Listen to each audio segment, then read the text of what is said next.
terrorists are and who the suspects are. And I'll tell you what, it's going to give us more trouble than good. And that's where we are today.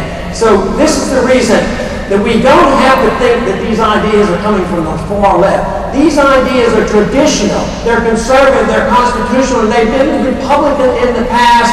I would like to say it's time for us to revitalize these ideas of the due process of law and never go to war without a declaration of war.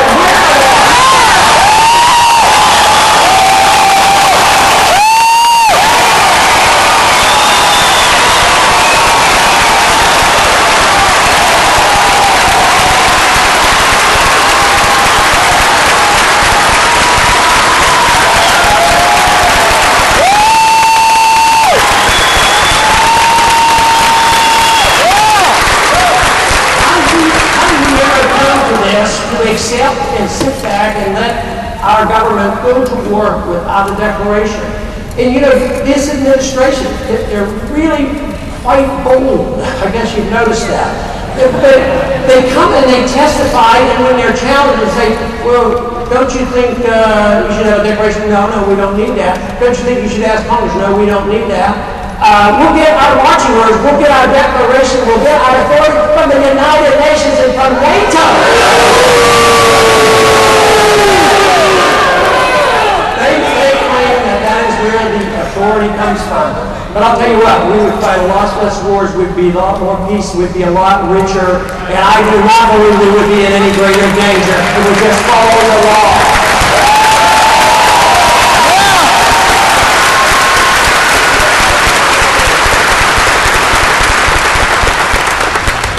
4 years ago, when the economic crisis hit, it sent a lot of signals. As I said, you know, it's the announcement that there will be the elimination of the Keynesian economic theories, and something will have to replace it. It could be totalitarianism, it could be free markets. I'm betting on the free markets and more freedoms because I hear good messages around the country.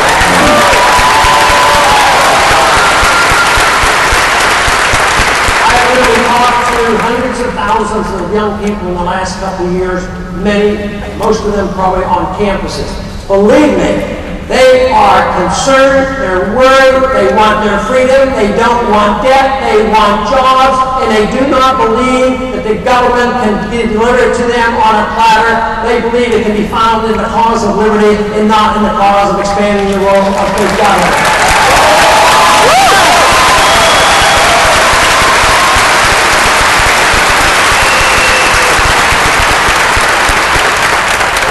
C.S. Lewis, many years ago, gave some advice about we as people. And he talked about a good egg can't remain a good egg forever. A good egg either has to hatch or it will rot. And I was thinking of an analogy, you know, maybe we could make the analogy to what the founders did. They gave us a good egg. I think they gave us a constitutional republic. They gave it this egg, and it has not really hatched. The ideas of liberty were well studied. The founders understood it so clearly and built on it, and because they were well informed, biblically as well as philosophically, they were able to write a wonderful document. And they warned us, if we don't remain as free and moral people, the document won't mean anything. So I'm afraid that we're allowing much to be rotted away. If you look at the last 100 years, we have given up so much of our liberties, and we have become so dependent because we became so rich. Because a free society creates great wealth, and that makes people soft on the issue of protecting how you produce wealth. So we were just able to redistribute wealth, reward the lobbyists, reward the politicians, and everybody seemed to just shifting wealth around, everything was okay, except now, today everybody knows there's no wealth there. It's only made up of debt. So I think this whole system has rotted away, and I would like to see this egg hatch. One thing the founders warned us against was pure democracy. They said pure democracy is very, very bad. And, you know, we're supposed to be the republic, you know, the Republican Party, you know. But what happens is when the majority becomes becomes dictator, they can rule over the minority. And now, basically, 51% or 52% of the American people are living off the 49% of the producers, and it's only consumption. And this is very, very dangerous. So we have to, once again, think about the principles of liberty in order to really hatch it and grow on this. There were challenges immediately after the Constitutional Convention. They started nibbling away at the principles laid out. And I think our last 100 years has not been good.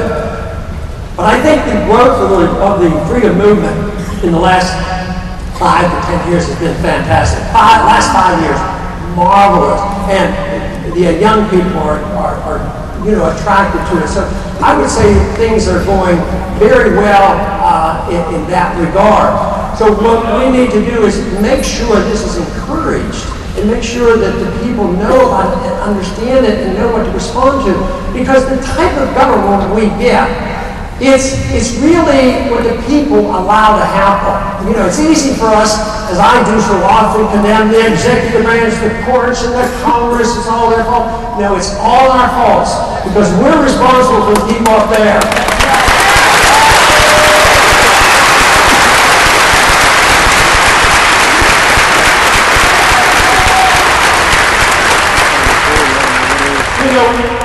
Frequently I use the quote from Samuel Adams about an irate, tireless minority will, bring about changes, and they're more important than the majority. But it's a mixture too.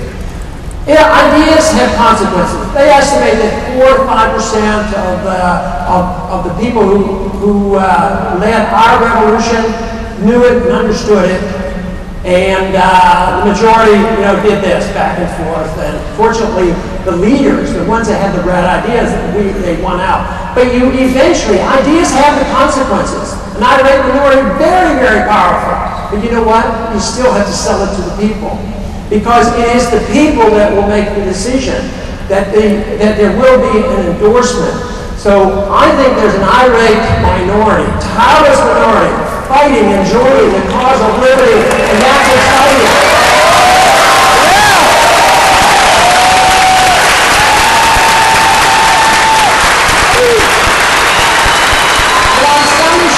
On some issues we are willing and we can when we still have enough freedom to bring about the changes. These changes are current.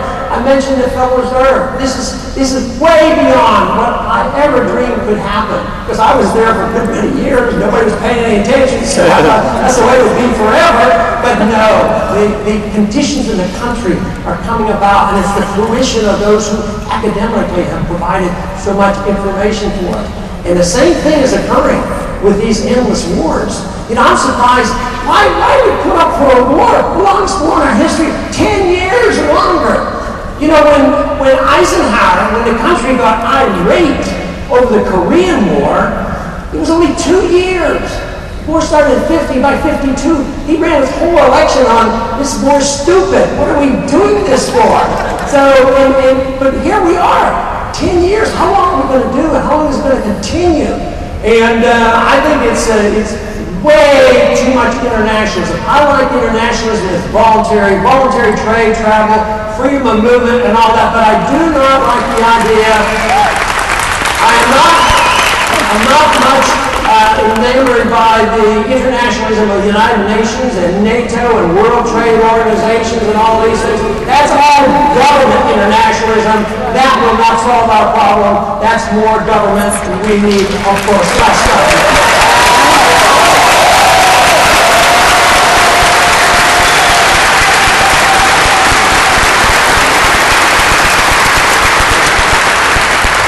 Sometimes it might be discouraging that we fight these battles, we try to win votes, we lose the votes, and it just seems so futile. People say, well, I got my congressman, he doesn't listen to me. And, you hear those stories over and over.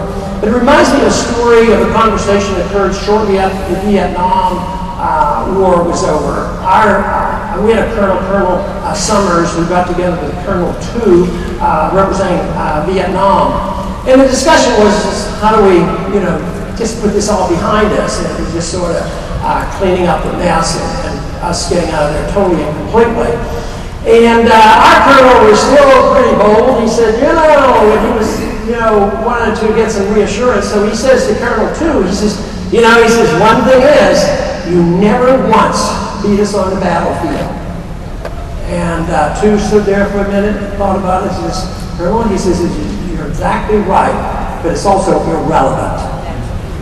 It's irrelevant if you can win or lose one battle, but you gotta win the war. So our freedom movement might not be winning all these battles, but we're going to win the war.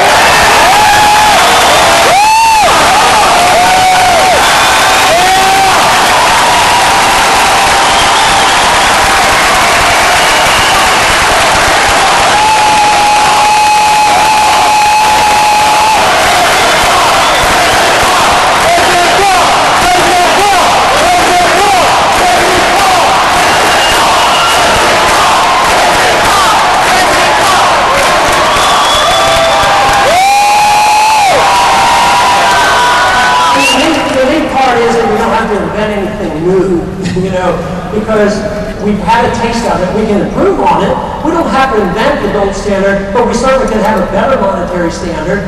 We know what freedom is about. We have the maximum amount of freedom of any country, so we don't have to invent this, but we can do a better job and maybe have a better protection of individual liberty.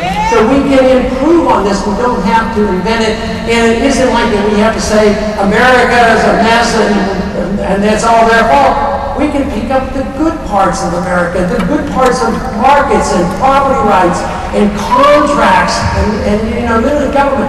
This is what we can do. It's available to us. It will not be nearly as difficult for our shift toward liberty as it would be, say, in a country like Russia, because they didn't have our traditions and they still have a lot of problems. But we have to get people confident that freedom really is the issue and understand how it works, because we have been taught for so long, freedom is okay, but don't carry it too far. Well, I would say freedom is freedom. Freedom comes from the fact that you are an individual, you get your life and your liberty from your Creator, and the government should protect it and never take it away from you.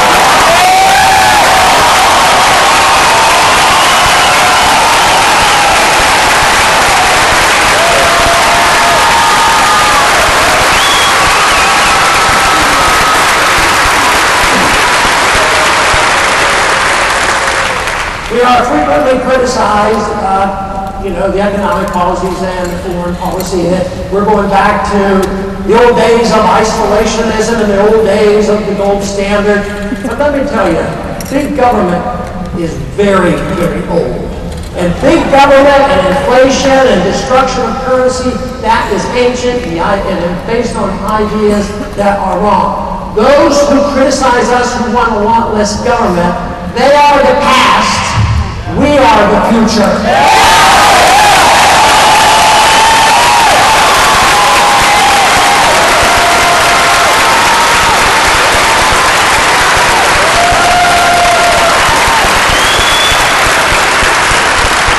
We must maintain a sense of curiosity. Not just that we want a better life and we want to be left alone and we want peace, but we have to be curious enough to know exactly the plain truth of economics and foreign policy. You're in a unique group. Most people do not come to political rallies. Believe me, they go to the last minute and they look up and they wonder what to vote for today. So if you come to a place like this, you're in this small minority. So your responsibility is much greater.